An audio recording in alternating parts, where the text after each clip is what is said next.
Hey everyone, I'm Nick White from Harmony, and I'm here today to share with you about why I continue to be as excited about Harmony as I was a little over a year ago when we were first getting started. So this is May 2018 when the project was incepted and when we raised our seed round, and it really started with a group of ex-Googlers, ex-Amazon engineers, ex-Apple engineers, all really passionate about one thing, which is building platform infrastructure for the decentralized economy. And before we get into all of this, I want to just give you a bit of a background of myself. This is a funny meme that our community made of me. I'm actually a surfer. I'm originally from Hawaii, but I also am an electrical engineer. So I went to Stanford and got a bachelor and master's in electrical engineering, and was actually in the artificial intelligence industry before I went down the crypto rabbit hole. So this is funny because one thing, if you're an engineer or a blockchain founder, that you think about a lot is numbers. You think about numbers a lot. Cryptography is based on number theory. And as a founder, you're always thinking about growth and numbers. So I'm going to use numbers today as a vehicle to tell the story of what Harmony is, where we've been in the last year, and where we're going in the coming year. So the first number that I'm going to talk about is 10 billion. And the reason that 10 billion is important is because that's the projected population of the world by 2050. And it's important to Harmony's vision because what we want to do with our decentralized infrastructure is to scale trust for billions of people and create a radically fair economy. And if we're actually going to achieve that, we have to think about building infrastructure that can actually scale to 10 billion users. And this is a really hard problem. And this brings me to the next number, which is the number 3. And some of you may be familiar with this quote, that blockchains can at most achieve 2 of the following 3 properties: scalability, decentralization, and security. And it's actually called the blockchain trilemma. And while it's posed as sort of an impossibility, the truth is that it's actually not impossible. And at Harmony, when we got together, we realized that you don't have to make trade-offs. You can actually, there are actual research, proven research, and new technologies in cryptography and networking systems that can actually overcome this. And what it takes is taking that research and putting it into production. And that's what we're doing. So one of the key technologies that we use is what we call deep sharding. So sharding is a technology that allows you to parallelize the blockchain throughput by splitting the chain up into smaller bits called shards. And so this is important because it allows you to increase throughput without sacrificing decentralization or security. But on top of that, the reason we call our approach deep sharding is that we also optimize the consensus and the networking stack together to increase performance and really get all of the best properties that we can, reducing the latency, increasing the throughput. And some of the highlights of our unique technology are that we combine verifiable random functions and verifiable delay functions, VRFs and VDFs, to create a randomness beacon on our chain. And that allows us to shard the network in a secure and scalable way. Another thing is that we use erasure coding to accelerate block propagation. And that increases throughput and also reduces the time to finality. And another thing to highlight is we use BLS signatures to make our consensus algorithm reduce the complexity. So we can have all the properties of PBFT, but in a much faster and more efficient, more scalable consensus algorithm. So that's just a highlight of our technology, but I don't want to bore you guys too much. So suffice to say, it's very, very fast, but how fast is it really? Well, last year we did a test net. We ran a network of 41,000 nodes, which is a lot. It puts us, I don't think there are actually any current networks that have over 41,000 nodes. But this is just a test, and we were able to achieve 118,000 transactions per second. So we validated our thoughts about, is our infrastructure fast enough? But the truth is that ultimately, speed is not really the bottleneck right now. Blockchain actually is not at the current stage of adoption. We don't have a shortage of throughput. I think what's actually more important is the cost. And that's why I bring up this number, which is the average cost of a transaction on Ethereum is about 24 cents. And what if we could actually reduce that by 1,000 times? And we think we can. Not only by making our consensus algorithm more efficient, but also by using proof of stake. So that's a big part of also what we're doing, is not just the deep sharding, but also proof of stake.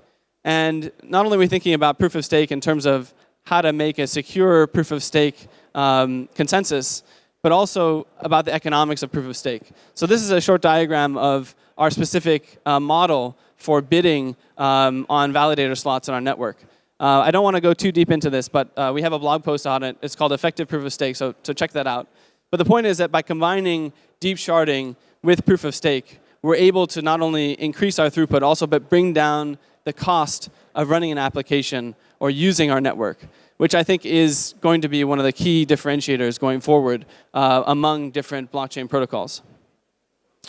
So we actually launched our mainnet in June of this year. It's a permission mainnet at this point in time, but we're slowly, gradually transitioning to a fully permissionless system. And these are our current stats. So we have already 320 external nodes, and that puts us actually in the top 15 most decentralized blockchains within that metric, which we're really proud of. So even other blockchains like Cosmos, they have only 100 validators. We already have 300 external validators. That's about 30% external participation, and we're planning to ramp that up all the way to 100 and fully permissionless by the end of the year. And our network is very stable. We have about 99% average node uptime, which is something to be very proud of because stability is really the cornerstone of the network. If your network's always going down, then it's not that useful, not something that people can rely on. And another thing that was really important to us when we were designing our protocol is we wanted anyone to be able to run a node on their laptop. And that's why we made it a very specific design decision to make the resource constraints for running a node as low as possible. So you only need 2 gigabytes of RAM and around 64 gigabytes of memory or storage to run a node on the Harmony network. And the reason this is important is, again, if you reduce the barrier to entry, you can have more participation. You can have a more democratic chain, and you can have greater decentralization. And furthermore, actually, again, the cost, right? It's only $25 to run a node on the Harmony network per month. And that's on the cloud. If you run on a local system, it should be even cheaper. So this is, anyone in the world should be able to participate, and that's what we believe in. And that's why we did Pangea, which was an incentivized testnet. It's similar to Game of Stakes, if you guys are familiar with what Cosmos did, but we took a different approach. Other chains were all about highlighting very sophisticated validators and making them compete and battle each other. But what we wanted to instead demonstrate with Pangea is that anyone, as I was saying, anyone can run a node. So we incentivize people from around the world to sign up and for the first time ever actually participate in a blockchain protocol. And these are some of the stats. So you can't see the map in the background, but it's kind of faint. But it has all the different cities from all the countries around the world that signed up and participated and were actually running nodes on the Pangea network. And I think this really is setting a new standard for decentralization. You can see all across South America, the US, Europe, Asia, even in Africa. And so we're truly global. And one of my favorite things is actually there's this node out here in the middle of the Atlantic Ocean on an island in the Azores in Portugal. So that was pretty cool because who would have thought that some guy on an island in Portugal would be running a Harmony node, but there you go, someone's doing it. And my only pet peeve about this is that there's no node in Hawaii, which is where I'm from. So next time I'm going to fix that and make sure that someone from Hawaii is running a Harmony node. But yeah, here's some of the stats. So we had over 2,500 signups and 96 different countries. 56% of the people that participated had never run a node before. And again, that's really important because if we're going to reach mass adoption of billions of people like we want to, then we need to let people who have never participated in blockchains actually have a stake, actually be able to run and participate. So we're really proud of that. And part of this is that we created a one-click deploy script so that anyone can simply make one click, and within 5 minutes, their node is connected and running and reaching consensus on a network. So we've put a lot of effort into this. And I think we're seeing some really great momentum with our global community of validators. So anyway, we have a great technology. We have a functioning mainnet. But is anyone really using it? Like at the end of the day, you build this great highway, but are there any cars driving up and down? It's a good question. And we're happy to say that yes, there are people using it. So this is actually a demo app that we built concurrent with our IEO on Binance. And we had 16K users, 192 different countries, and 10 minutes average game time, which we're proud of. But that was just sort of a demonstration. We're actually looking for a much bigger next step. And that's where this Formula One auction kind of comes to mind. We weren't involved in this, but our close partner, Animoca Brands, based in Hong Kong, was a key player in this auction. And what's so surprising is that this car was auctioned for $113,000 US. And what that signals to us is there's a new wave of digital collectibles that are coming onto the blockchain. And we want to be one of the first protocols to really build a digital collectible ecosystem. And why this is important is because we recently led an acquisition with Animoca of a mobile app called Quid. Now you can check it out on Android or iOS App Store. And Quid has about 7 million collectors. Let me take a step back. Quid is basically an app where anyone can buy and trade these little collectible items that are branded with lots of household global brands like NBA or Marvel or let's see, Game of Thrones, Rick and Morty. So they have all these different brand licenses, and people come on there to buy and trade little digital items. And this is important because it's sort of the beginning of this trend of people, people are buying sneakers and trading sneakers. People buy baseball cards. But now a lot of that can be done even in a digital realm and powered by blockchain, because blockchain enables for the first time ownership of unique digital items. The same way that you can own a Bitcoin and no one can steal it from you, you can own a digital item for the first time. And so we're really excited about this. They have 7 million collectors, so a huge community. They have 325 different brands and 2 billion items, 10 million in total item value, and 6 transactions average per second in the aftermarket trading. So it's a very liquid marketplace for people to buy and trade these digital collectibles. Here's sort of a sneak peek into some of the brands that they have on their platform. And we're hoping that this kind of becomes the cornerstone of a gaming ecosystem. Because one of the theses around digital collectibles is that not only do people want to buy and sell them and trade them, but now, because it's a digital asset, it can be plugged into different game ecosystems. And it can be something that interacts with games that people build. So it can kind of create what's called an extensible gaming ecosystem. And that's what we're really excited to try to pursue with Animoca and with Quid. And finally, another use case that we're excited to announce is a fitness app called Limpo. They're currently operating on Ethereum, but they have 100,000 monthly active users, and they've already completed 5.4 million fitness challenges. Well, actually, let me take a step back. What Limpo is basically it's a fitness tracker that incentivizes you to complete running and walking fitness challenges, and you get paid in a little crypto token. And it's to sort of create this incentive loop, feedback loop, so that you keep going back and doing more challenges. And the reason that they built themselves on Ethereum, but basically the cost per transaction on Ethereum proved to be too high. And especially as their number of users is continuing to grow, they're running into challenges of scaling, basically. And so we're really excited to announce that they're going to be actually migrating their token and their whole app from Ethereum to the Harmony blockchain. And so we're really looking forward to that. And the coolest thing is that it's not just about the fact that they need scalability. They have a long-term vision that we're really aligned with, which is that it's not just paying people in tokens to incentivize them to work out. it's also something way bigger, which is that they want to allow users to monetize their own health data.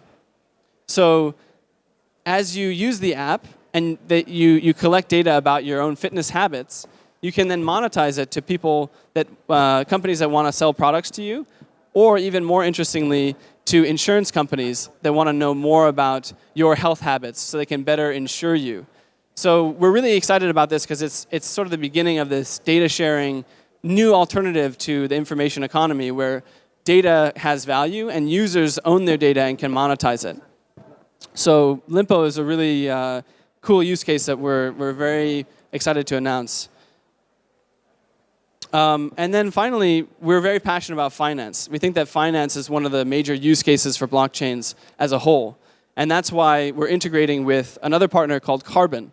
What Carbon is basically a payments layer, a global payment layer. So they support, I don't know, probably over 50 different countries, credit, debit, ACH, SEPA, wire transfers, and it basically allows anyone within 1 minute to purchase one token. So why is that important? It's important because if you've ever tried to use something on Ethereum, you have this issue of you need the actual token to do anything, right? You need to pay gas, you need to pay fees, right? And so what that means is that if I'm trying to use Ethereum, I have to go to an exchange, sign up, go through KYC, get the token. Then if you're offered on one of those direct fiat exchanges, that's good because you can stop there. But if you're not, then you have to transfer to a crypto-to-crypto exchange, buy and sell the token, then take it to your wallet, and then interact with the app.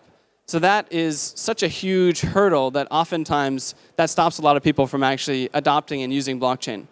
So what's great about Carbon is it allows people to literally directly go from US dollars or whatever fiat currency they're familiar with directly to one. And the process can only it takes up to 1 minute. They even support Apple Pay. This is actually a GIF showing the Apple Pay, but it's a PDF presentation, so it's not showing up. And beyond that, actually, what's even more important is that DApp developers on the Harmony ecosystem can integrate this payments layer directly into their app with 5 lines of code. So that means if I'm Limpo, I can just put a little widget into my application, and now my users can actually buy and sell and interact directly, natively, with my application. So there's none of this kind of overhead that we're used to of interacting with a decentralized application. And more excitingly, in 3 months, actually Carbon will be partnering with us to launch a stablecoin on our platform. And stablecoin is important for the ecosystem because it basically is the seed for a lot of finance, not just payments, but trading and all different kinds of applications. So Carbon is really helping us kind of get our foot in the door with, in terms of finance for Harmony. And then, of course, liquidity is very important. So these are some of the exchanges that we're currently working with. And we're really excited to say that we recently were shortlisted on Coinbase. So we're not listed on Coinbase, but we're really excited that they're interested in us, and we'll be working with them closely. So hopefully we'll make progress there. But, and finally, the last note is that our team is still as hungry and as foolish as we were when we first started a year and a half ago. And our team has grown significantly. We now have around 20 people full-time in Silicon Valley and about 40 people in total full-time around the world.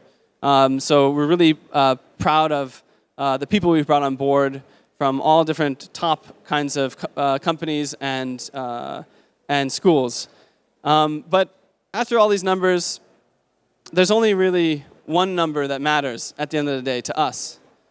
And that number is 1. And the reason 1 is important is not just because it's our ticker symbol. It's also because 1, to us, signifies what we're trying to do. 1 is both the individual as well as the collective. 1 is about, it really is sort of an analogy for blockchain, right? I can be an individual, I can be a node, but all of us together in the network come to consensus and become one greater whole. And that's really what we stand for. All the ones and zeros in computer science, we really believe in the number 1. And that's because we want to create the blockchain for humans. And what that means is that we're in a time in the history of technology where a lot of our humanity is being threatened.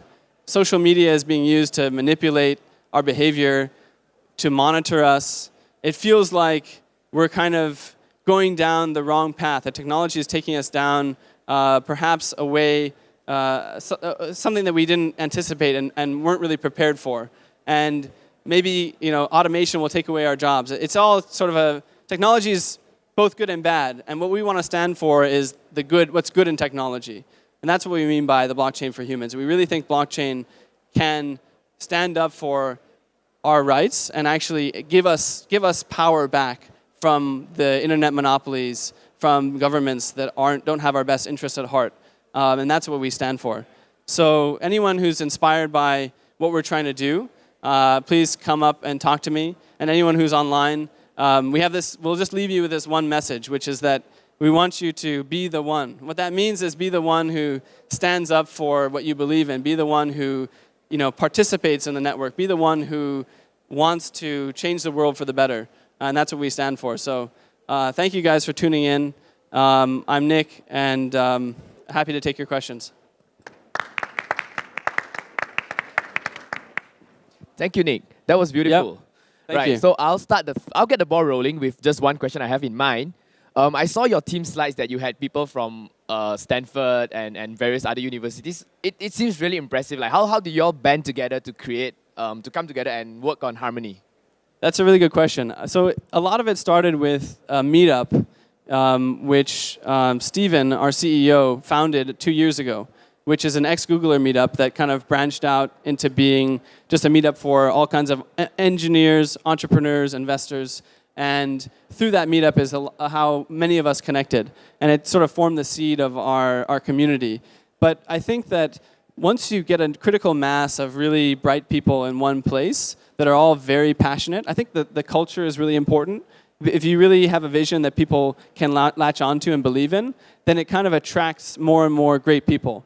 So I feel like we're really lucky to have all these wonderful, talented team members.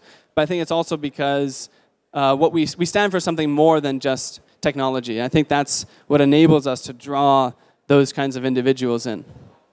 Right, thank you. Right, I'll open up the questions to the floor now.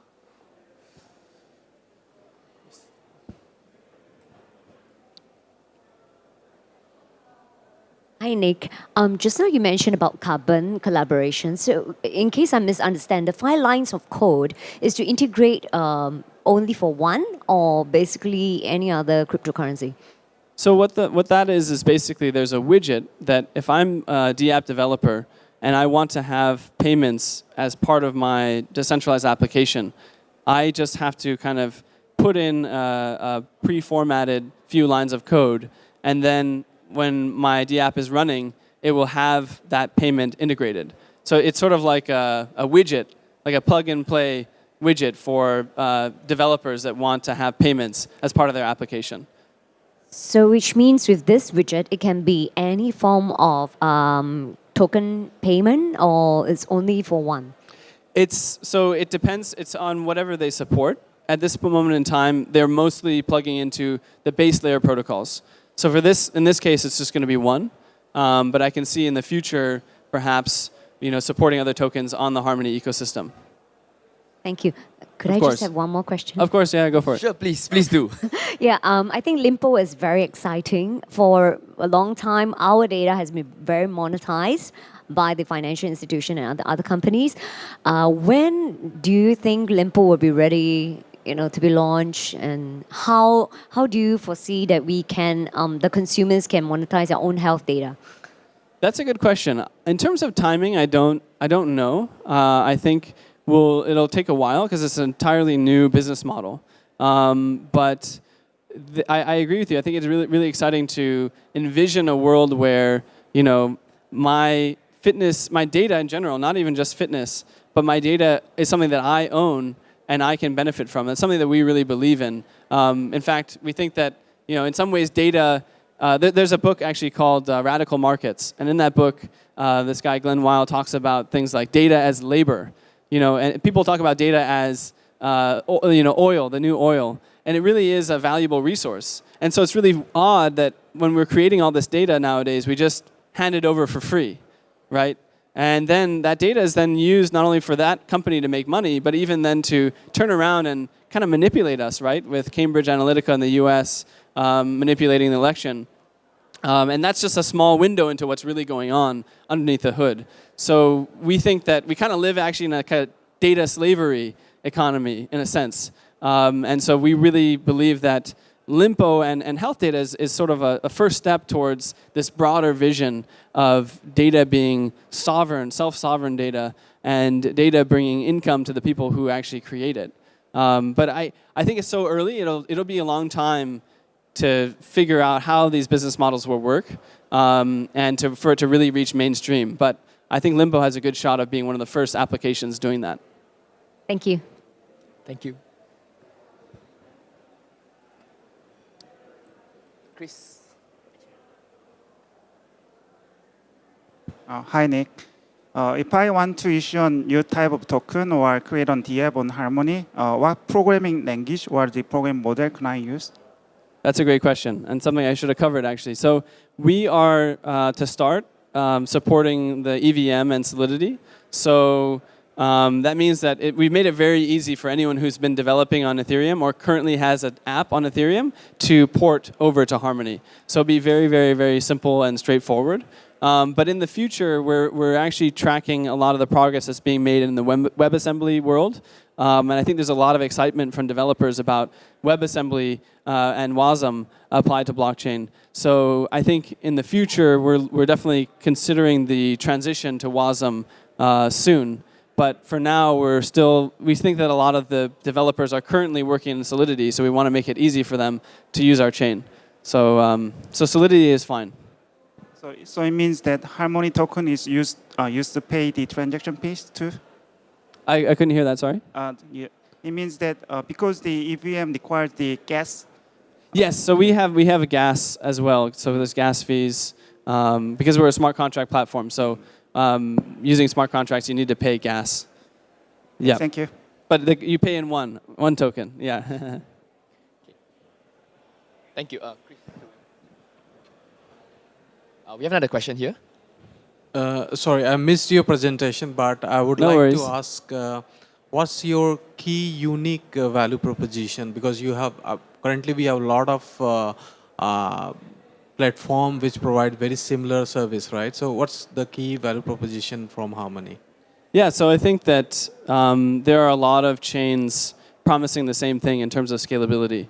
I think one of the key things that we've targeted that might be slightly different is that we're really trying to emphasize reducing the cost of using blockchain, because I think the cost actually limits a lot of cool use cases, from microtransactions to name one, for example. And I think if blockchains continue to be so expensive, then we won't really see the full potential. But I'm sure that there are other chains that also boast about having low fees. So I think another thing that really differentiates us in terms of, at the end of the day, I think maybe everyone's kind of converging on similar architectures. And what may differentiate us the best is just execution. I think we're moving at a faster speed than most of our competitors. We have live mainnet. We have all these partnerships. And so there's a genuine excitement. And furthermore, I think, again, taking it sort of to a philosophical level, I think that the Harmony brand and our mission stands for something more. It's not just about technology at the end of the day, right? And I think hopefully that draws more people that believe in what we're doing to build and use Harmony. Yeah, thanks. All right, so I'll ask a question. So just building a bit on this gentleman's question, right, on developer and what language you're using. So it's obviously competing with Ethereum and other smart contract platforms. So are there some sort of incentives that Harmony has to help train developers or attract developers who will go on to power the blockchain future? Yeah, so that's actually something that we're working on next, which is, so we did the incentivized testnet, right? And that's to build a validator community. So the next thing that we're really trying to target is to have some sort of incentivization scheme to build a developer community. It's too early for me to share any of those ideas, but we're really excited to be thinking along those lines. A project that actually has a cool mechanism for this is actually Blockstack. So they have this sort of like ranking system so that all the DApps that are running on Blockstack, every month the top 10 get like paid, and they have incentives up to like 100,000 in total, like prizes. So I think that's cool because it kind of it's an ongoing bounty system for people to build apps that people actually use. So that's one cool way to do it, but we have some more creative ideas about how we want to do it, but I don't have anything concrete to say right now. But for any developers out there watching, we will stay tuned because we will have something for you. Okay, that sounds exciting. Thank you for sharing. Yeah. Yep. All right, any more questions from the floor? Like in terms of platforms like this, other technologies, so like when you guys first started, have you guys considered others like not blockchain, like for example, block letters or other kind of technologies? Yeah. So you're talking about other data structures rather than blockchain, Yes. like DAGs or something like that. Yeah. Yeah, I think that, well, in some ways, if you think about it deeply enough and you go deeply enough into the problem, there's a lot of kind of parallels between all these different data structures and approaches. In some ways, actually, you can think of a sharded blockchain as sort of like a DAG because you have all these different chains running side by side, and the cross-chain cross-shard transactions are connecting them, and it kind of makes a DAG structure. So I guess at the end of the day, yeah, we looked at a lot of different things. At the end of the day, the sharding with a traditional blockchain architecture in each shard to us was the most elegant solution, and also the most sort of proven out and secure. So that's why we went with the current architecture. Thank you. Awesome. All right, we have time for one last question from the floor. Okay, if not, I'll take it instead. So I'm actually very curious about. Okay. I mean, we're here at Invest Asia, so it probably wouldn't be complete without asking about a little bit about your tokenomics, right? Sure, yeah. So, is it very similar to Ethereum, where your tokenomics is driven based on proof of work for Ethereum, but proof of stake for your side, right? And through the usage as a gas fee. Are there anything else that would drive value for the one token? So I think that beyond the fact that you want to stake it to earn block rewards, and you have to use it to pay for transaction and gas fees, there's also an element of governance. So the token will be used to govern the platform. Okay. But I think deeper than that, the one token, it's all about if you build applications on top of it. It's sort of like in Ethereum now, right? With all these DeFi applications, I can take my Ethereum and mint DAI with it, or I can loan it out, or I can even invest, right, for ICOs. So I think that the auxiliary services that get built on top of the blockchain also drive a lot of demand for the token. So that's why we're really trying to build out this ecosystem, because it's the ecosystem of services on top of Harmony that really powers the chain. Like the consensus itself is just the beginning, and one of the primary base use cases, but we're looking for a lot more in the future. That's a good question, though. Thanks for answering that. Yep. Great answer. All right, so that's all the time we have for this session with Nick from Harmony. A round of applause for him. Thank you, guys. Come talk to me if you want to chat or work with us. I'd love to meet you all.